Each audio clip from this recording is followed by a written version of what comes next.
Tu crois qu'un livre n'est qu'un objet inoffensif ? Attends de voir ce qu'il peut vraiment faire. Ce que tu imagines n'est rien comparé à la vérité.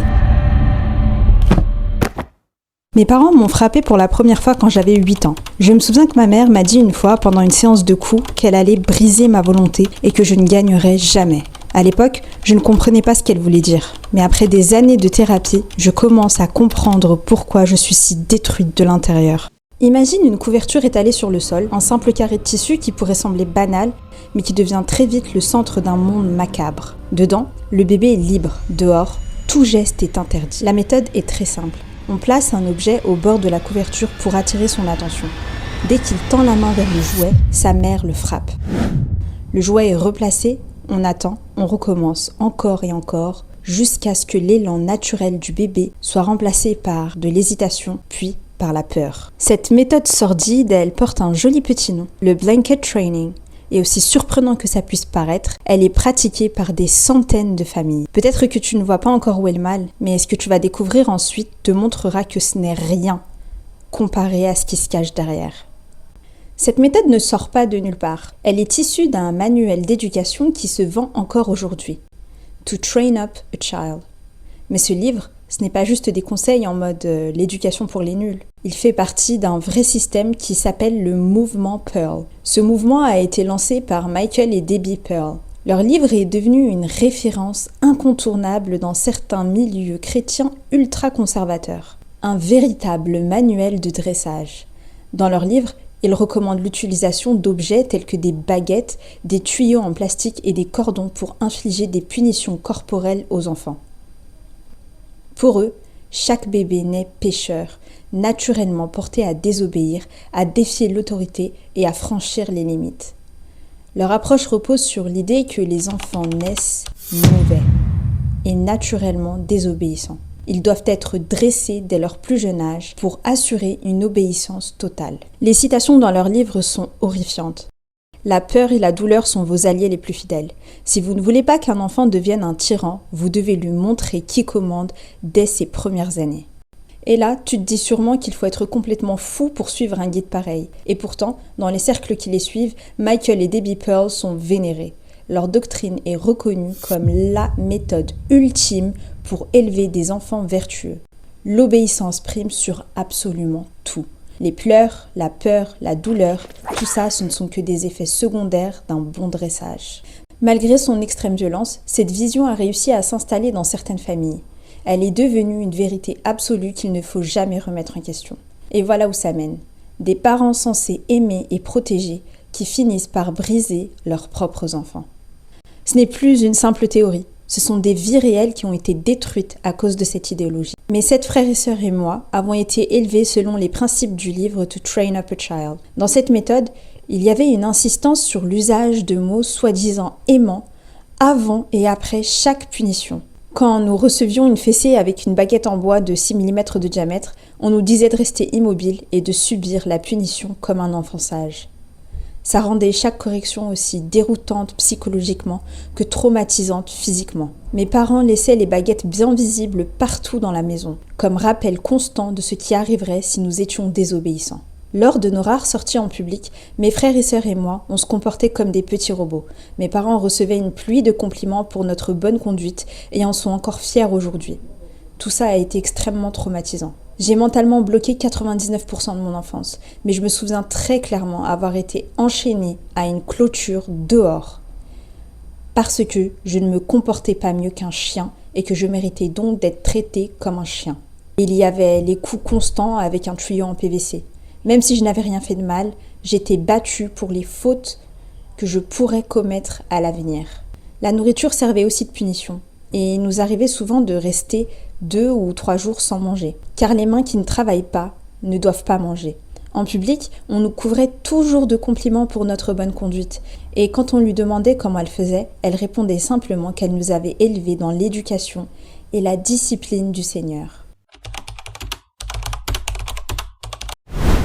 Lydia avait 7 ans. En 2010, en Californie, ses parents adoptifs l'ont battue pendant 9 heures avec un tuyau en plastique, juste parce qu'elle avait mal prononcé un mot. Elle est morte des suites de ses blessures. Les parents ont affirmé suivre les enseignements de Michael Pearl, notamment l'utilisation du tuyau pour frapper sans laisser de marques visibles. Sean, 4 ans, est mort en 2006 en Caroline du Nord. Sa mère l'a serré si fort dans des couvertures qu'il en a suffoqué. Paddock is also accused of forcing a child to eat her own feces. She denies it, but admits to forcing another child to eat his own vomit because she thought. Le procès a révélé que la famille suivait les principes du livre des Pearl. L'enfant doit rester immobile, obéissant et ne jamais se lever sans permission. Anna, 13 ans, est décédée en 2011 dans l'État de Washington. Retrouvée face contre terre dans le jardin, elle est morte d'hypothermie. L'autopsie a montré une malnutrition sévère, des blessures multiples et une négligence extrême. Ses parents avaient suivi les enseignements des Pearl, appliquant des pratiques terribles comme priver les enfants de nourriture ou les exposer au froid pour les discipliner. Dans chaque cas, les parents étaient convaincus de bien faire. Ils pensaient agir pour le bien de leurs enfants et interprétaient les conseils du livre comme des ordres divins. Face à ces drames, Michael et Debbie n'ont jamais reconnu de lien direct entre leur méthode et ces morts. Dans les milieux qui les suivent, leur défense est restée la même. La responsabilité des accidents repose sur les parents, pas sur le livre. Et pourtant, le résultat est glaçant. Des familles brisées, des enfants morts, victimes de ceux qui étaient censés les protéger. Mais ça soulève une question encore plus terrifiante. Comment des parents peuvent-ils en arriver là ? Tout commence avec la foi. Sauf que là, elle est complètement déformée. Les parents voient Dieu un peu comme un chef militaire et l'enfant doit tout le temps obéir. Le moindre petit écart devient un péché, une rébellion. Alors, ils frappent, ils punissent. Et ils se disent qu'ils font ça pour sauver leurs enfants. C'est cette logique qui ouvre la porte à l'horreur. Quand tu crois que l'obéissance absolue est sacrée et que la souffrance est justifiée, il n'y a plus de limite.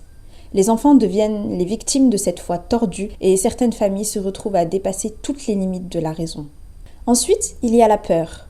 La peur de mal faire, de mal éduquer, de laisser passer une mauvaise habitude, une crise de colère ou un caprice.